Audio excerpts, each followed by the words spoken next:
Hey there and welcome back to XCOM 2. My name is Pete and today we complete another episode of our Legend Ironman walkthrough of XCOM 2 War of the Chosen. Last time we left off after completing a short covert extraction mission unlocking the fully operational resistance achievement, and afterwards we finished on the question of what to do for our next covert action, and that is what we will begin with here today. And I have to say your comments were overwhelmingly in favor of gaining that final resistance contact. So let's pursue the signal boost covert action first, and we will do so with two specialists, Zucchini and Vintage Blade. The risk of a soldier getting wounded is high on this one, so I don't want to send any of our top tier personnel. We'll get the job done. Don't worry, Commander. And with that we can start scanning now. You can see it in the bottom right corner. We are about to finish powered armor, which then unlocks a whole range of new stuff itself. We have made a number of new discoveries, Commander. And indeed, there we are. We have completed our final big armor research of the game. And as you can see on the left here, this has just unlocked a plethora of interesting stuff. For example, we have unlocked the final tier of Spark Armor, the anodized chassis, which by the way will also unlock an achievement shortly. Also, we can upgrade the Serpent Suit to Serpent Armor for extra mobility, health and dodge chance. For Templar Logan, we unlock Celestial Gauntlets, the highest tier of gauntlets in the game. And for all of our soldiers we unlock the pretty expensive Warden armor, an upgrade to the Predator armor that we have been using so far. In the Proving Ground we can now also manufacture the War Suit, a heavy armor upgrading the Exosuit, and finally we can now also manufacture the Wraith Suit, an advanced version of the Spider Suit. Now in terms of research, you can see it here, we mostly only have autopsies left, so now seems like a good time to do some work over in the Shadow Chamber. Commander, now that we've managed to bring the alien's artifact back to the Shadow Chamber, we should start the analysis as soon as possible. It's risky, but I don't see any way we can avoid powering it up if we're going to understand how it works. Commander, now that we've built the Shadow Chamber, we should be able to complete a more thorough analysis of the alien artifacts and data we've been recovering. So, 3 options to choose from here, and I would say let's begin with the Black Site Vial. In terms of storyline progression, that actually gives us the most to work with. Now, following that, we want to head over to the Proving Ground, and from our 2 new suits of armor, the Wraith Suit and the War Suit, we want to manufacture a War Suit immediately. The price is not too expensive, at least not at this point in the game, and thanks to the corresponding resistance order we activated at the beginning of the month, it is also completed instantly. Now, like I said, the War Suit is an even heavier version of the Exosuit, and once again it is capable of wrist mounting a heavy weapon. However, the War Suit can actually also utilize heavy powered weapons, which are a separate class of the experimental Proving Ground projects. And for achievement purposes, we actually want to begin working on one right away. In addition to 1 Elerium core, this now also costs us supplies, and the outcome will once again be randomized. Sounds good, Commander. I'll let you know as soon as the project is ready for deployment. What we also want to do at this point is to staff Engineer Clegane Shell back in the Proving Ground. That way we cut the project time in half and can now finish building our radio relay in New Indonesia. Signals coming through clear. And there we are. This now doubles our region income and gets us one step closer to unlocking another continent bonus. And up next, I would say let's pay a short visit to the black market. Avenger plotting new course. As always, the inventory has refreshed at the beginning of the month, and even though we don't have a whole lot of intel at the moment, maybe we find something of interest. Market is open. Right, so this month the market has an interest in Elerium crystals, Archon corpses and flashbang grenades, and unfortunately we are not parting ways with any of that, not even the corpses, since we have not yet completed the autopsy. On the buying side of things, then I also don't see anything jumping out at me. Obviously, superior weapon upgrades are always nice to have, but I think we have enough of all 3 types. And so I think this month we will just leave the black market be, and instead let us now pursue the gang warfare rumor, simply because we really don't need any extra power. Avenger plotting new course. Now we will get an extra set of guerrilla ops missions from this rumor, and depending on the rewards and dark events to counter, this could actually become very useful. However, at this point we need to take a quick break because we have just finished business in the training center, and that means it's time for some construction work. We are currently in the process of acquiring 1 more resistance contact, which means we no longer require our 2nd resistance comms facility. So we can now safely demolish that and free up the building space for something else. That something else will be a workshop, however we're not going to build it here. The workshop basically allows us to multiply engineers by creating gremlin drones. However, those drones can only be staffed in rooms orthogonally adjacent to the workshop. At the moment, those would be the Proving Ground, the Training Center and the Defense Matrix, which require a grand total of 2 engineers, not really worth building an extra facility for. However, if we were to build the workshop where we currently have our training center, that would be an entirely different story. So let's do exactly that, demolish the one facility and then construct the other. Workshop construction initiated. Now, while we will thankfully not lose any of the bonds and extra abilities unlocked in the training center, we do of course want to unlock more in the future. So we are now going to rebuild it in the old Resistance comm slot, and ideally we also want to get it back up and running as soon as possible. So let's transfer Engineer Baron von H from the infirmary over to the building site. This now cuts the construction time in half, and of course it would be ideal if we could do the same with the workshop, and we can actually spare one more engineer if we upgrade our power relay over here. So let's do that for the not entirely cheap price of 150 supplies and 20 Illyrium crystals. Power relay upgraded. This now allows us to move Engineer Ophelia Morningstar to the workshop building site, and just like that we are all set, and now have the workshop in a position where it will eventually be able to benefit up to 6 engineer slots, although at best we will only be able to fill 4 of those with workshop gremlin drones. Still, I think this slight rearrangement was well worth the price, and with construction now underway, let us finally continue scanning. Right, and not entirely unexpected, we have today's mission for us, an Advent Retaliation. If these are the support structures of your resistance, then I will strike at your foundation. Now, we're up against 15 enemies, nothing too terrible here, maybe except for the Andromedon, and this is a Haven Assault mission, which means we will get some assistance from the local resistance soldiers, which could come in handy as I'm hoping to unlock another achievement. Setting course for the West Asian Corridor.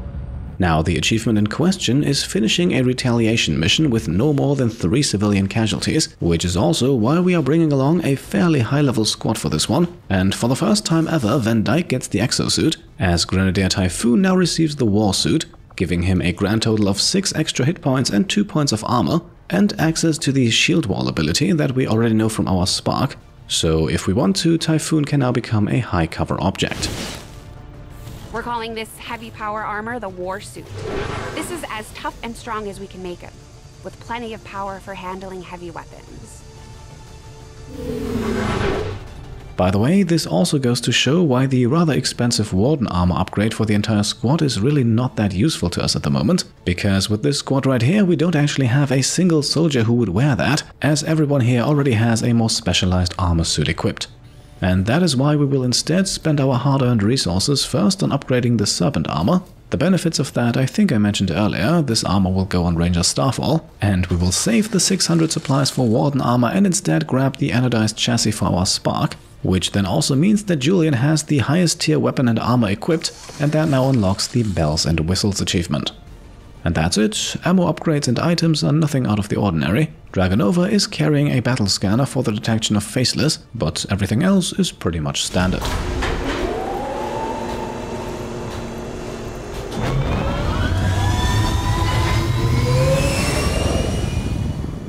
Sky Ranger deployed. We're in the pipe, 5x5. We're picking up an intermittent distress signal, and as far as we can tell, the aliens are hitting back against one of the resistance outposts. It doesn't look good. We're moving in to secure the area as quickly as possible. Neutralize all enemy contacts.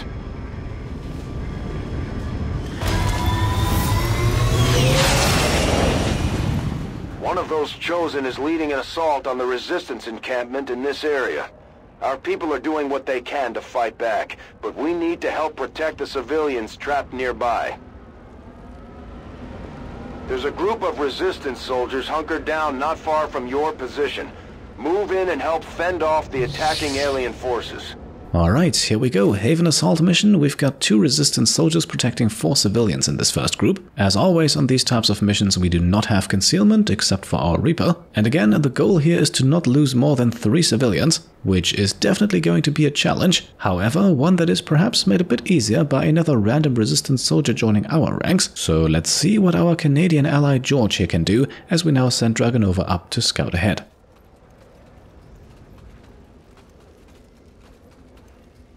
That does not reveal anything though, and so we can follow things up with the rest of our squad. The goal here is to spot and neutralize the enemy aliens as quickly as possible, because even if we actively start shooting them, there is a high chance that on their turn they start shooting civilians instead of us. And again, with 19 of those on the map, keeping at least 16 of them alive is going to be a difficult challenge.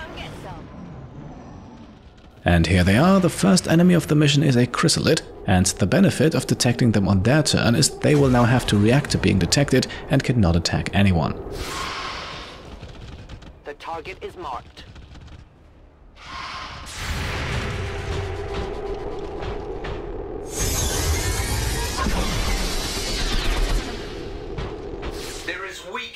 Julian also once again benefits from his 33% chance of firing an overwatch shot whenever an enemy is detected, and that is enough to kill the first chrysalid. For the second one, we now have our friends from the Resistance.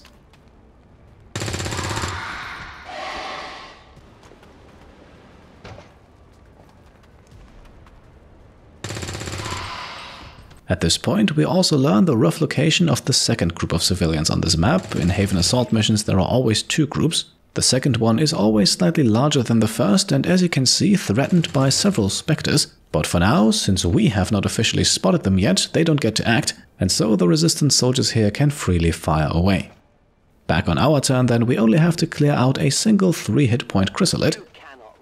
That is until Dragonova detects an Andromedon on the other side of the bridge. Once again though, the enemy does not officially count as activated until they spot us too, so as long as we keep all of our uncloaked soldiers out of sight range, we should not need to worry about the Andromedon killing any civilians, and so let us use this turn to only give Julian another kill. If he ever wants to reach the highest spark rank, then he needs as many of those as we can give him. Doesn't seem all that difficult to me. The rest of our squad, meanwhile, will continue to move up and end their turn on Overwatch. We do have blue screen rounds on both Tsunami and Van Dyke, which would be useful at least against the Andromedon shell, and thanks to squad side, Tsunami is also guaranteed to fire a reaction shot here as soon as the Andromedon moves, so we are guaranteed to grab its attention no matter what.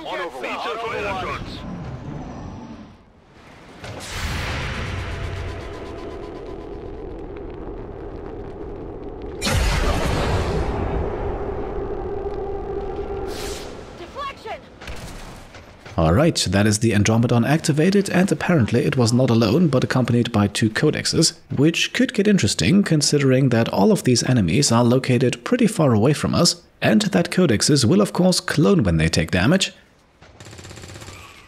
But who are we to complain about the Resistance soldiers' critical hit? The time for hiding is over. Still, this means that on our turn we will have one more enemy to eliminate, while the Spectres in the back are definitely receiving their fair share of punishment from the Resistance soldiers. Let's hope they can keep it up until we make it over there. Now, at this point we have the not entirely easy task of taking out an Andromedon and 3 codexes, one of which still hiding somewhere deeper in the shadows, and again we need to take them all out on this turn, otherwise there is a chance they will start shooting civilians, and we desperately need to avoid that. You can never escape my sight. So, first things first, we move up with Dragonova to get a line of sight on the other codex, and then, having activated Run and Gun, we also dash up with Ranger Starfall. Now, his hit chance against the codex in cover is not the best, so we'll hold off on that for now. Instead, we are now activating Overdrive on our Spark, and then have Julian run up to the front line as well. And with the last of his 3 action points, he will now use the Shredder Gun, which is going to kill the first codex, do some damage to the second one, and also destroy its cover. And yes, I know, we are getting ourselves another codex clone with this, but at worst it's going to have 4 hit points, so I think we can deal with that.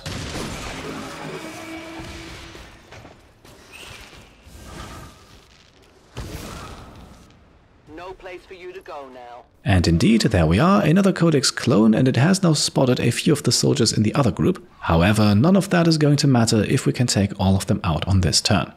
And that could actually become a little bit more difficult than I had hoped, because the cover of the original second codex did unfortunately not get destroyed. But let's worry about that in a moment. For now, let's have Typhoon fire away at the Andromedon. And with the Andromedon down to only 8 hit points, with a bit of luck we might actually get ourselves the kill with George here. Let's see if our friend from the Resistance is up to the task.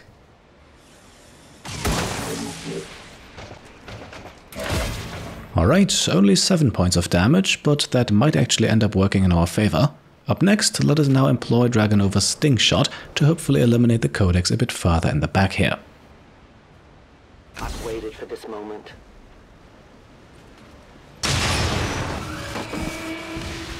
Right, and with that taken care of, we can now simply use Van Dyke's combat protocol to take care of Codex clone number 2.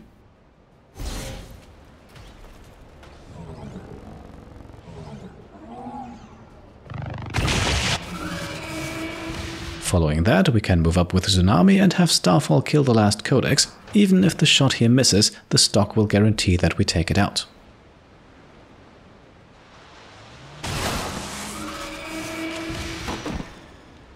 I got it, right? And that's the kill, triggering both Implacable as well as Untouchable. So let's move Starfall right next to the Andromedon. I'm trusting you here. If it moves, that will trigger his Blade Storm and most likely get us the kill. And if it just stands there to attack him from melee, that attack is guaranteed to miss. Van Dyke also has Implacable and can move up, Tsunami can go on Overwatch, and that's our turn.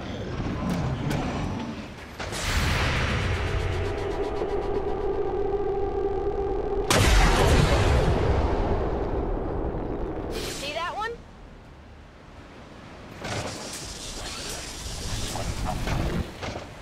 The time for hiding is over. The resistance team is in the clear. They're moving to help the other survivors.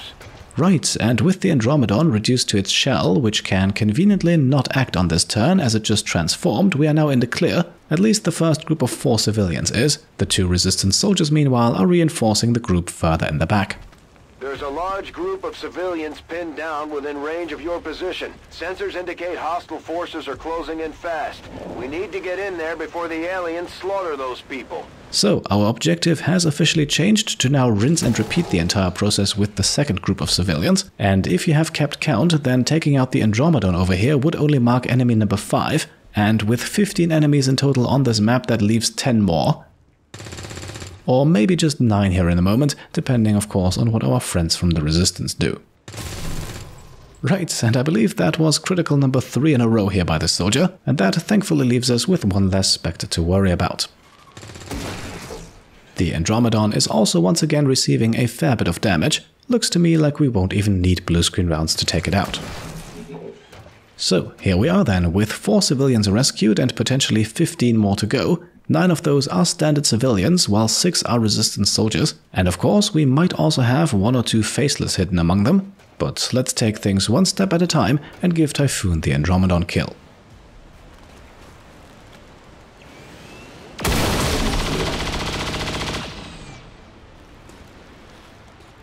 Check it before you get too close. Lovely, and that is another Grenadier promoted to the rank of Major, and that means our attention should now shift to that next group of civilians, and that includes potentially hidden faceless among them, which we can thankfully reveal with a battle scanner, and we have brought one with Dragonova for this exact purpose. I believe retaliation missions are always guaranteed to have at least 1 faceless hidden somewhere, and in my experience on Haven Assault missions it is almost always in the second group, so let's deploy the scanner and see what we can find.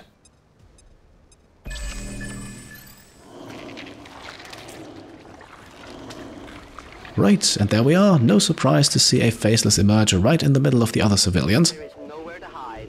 But with only 12 hit points, it shouldn't be too difficult to take it out.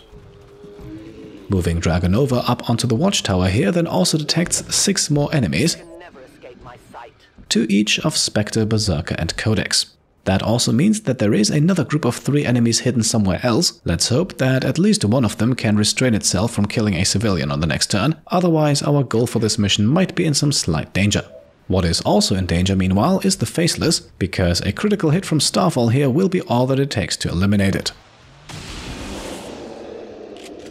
And there we go, with a bit of luck, that is the Faceless taken out, which means we can now move up with the rest of the squad and end our turn on Overwatch. So I can attack anything that passes by. Commander, Advent isn't backing off. They've got units in the AO that are ignoring our forces just to get a better shot at the civilians. Take those bastards down.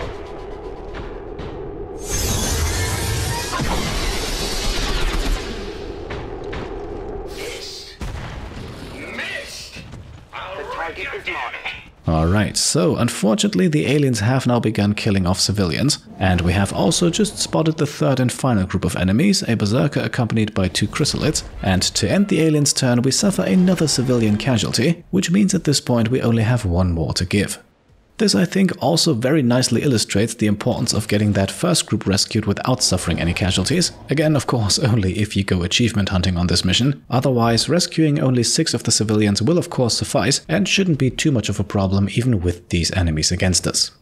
Now at this point we are already into the Resistance soldiers' turn, who for some reason also seem to be capable of activating an enemy group of their own. In this case, however, that is beneficial to us, as it forces a Codex and Berserker to come a little closer. It is also great to see that at least on this turn the Resistance soldiers are not targeting the Codexes. Instead, they actually get close to once again eliminating one of the Spectres, and we can also see them deal some good damage against the Berserker, leading the Chrysalids further down on the left side of the battlefield. There's of course another benefit of keeping as many allies as possible alive in this mission. Even though the Resistance soldiers are only equipped with regular weaponry, having 6 of them can shift the balance quite significantly.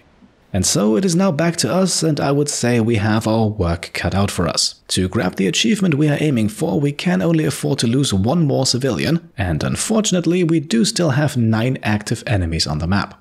However, I think I've got a plan. Let's see if it works. First of all, we're going to use the grappling hook from Starfall's Serpent armor to get himself onto the truck here.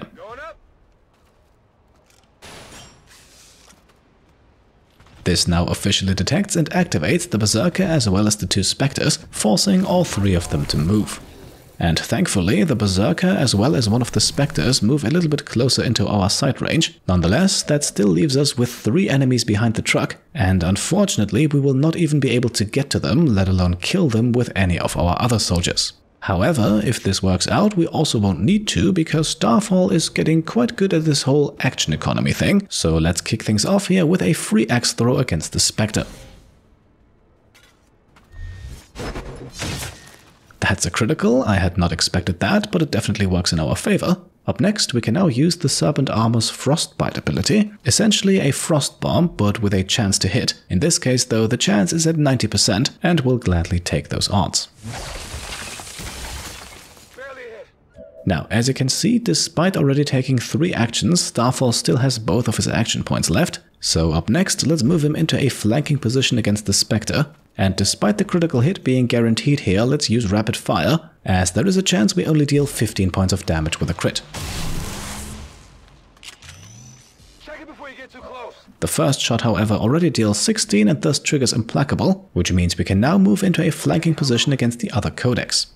Having done that, we can now activate Teamwork with Dragonova to give Starfall another action point, and thanks to Talon rounds, the critical hit is once again guaranteed, and in this case, so is another kill.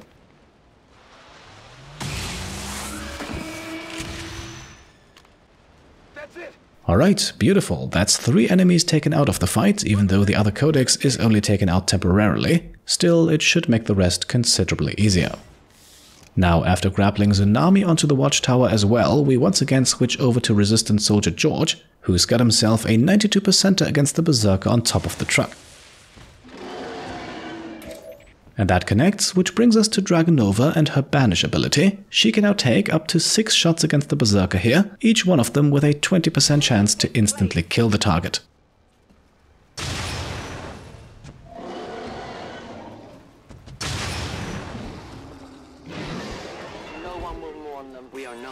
Alright, that was nice and easy, 2 shots is all it took, and so far things are definitely going according to plan. So up next we are going with Sharpshooter Tsunami, who for now is only going to use Face Off, but she does have 5 enemies in range.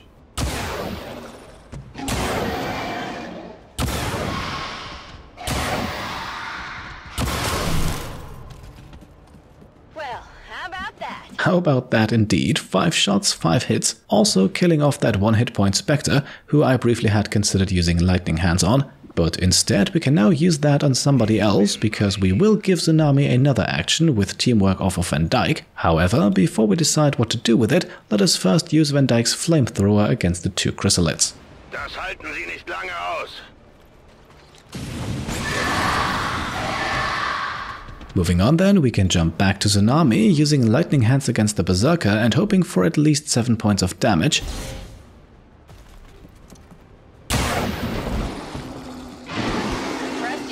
And that is exactly what we get, and so the Berserker is dead too.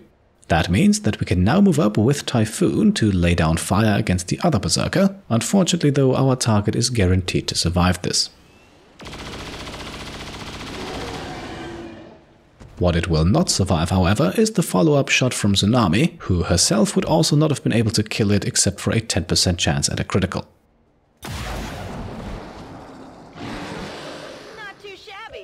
And there we are, that now leaves only the 2 chrysalids, and even though we don't really need to reload, we'll do it anyway, before we then bombard them with Julian, which ensures that he gets 2 more kills to add to his resume.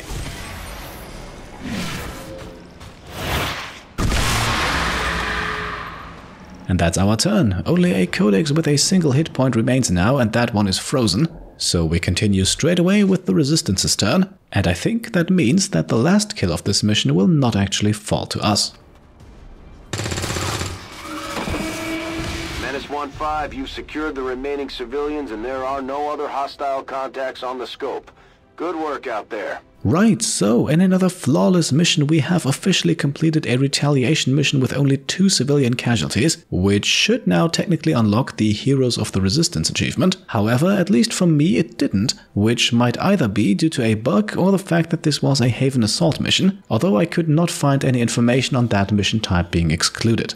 Either way, we will consider it unlocked for now, but I promise to go for it again in the next regular retaliation mission too. Advent officials revealed today's maneuver by local peacekeepers was a planned exercise. Citizens should not be alarmed.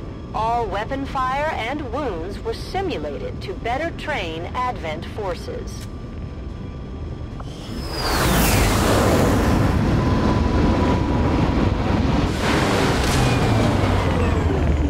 Another success beyond all expectations.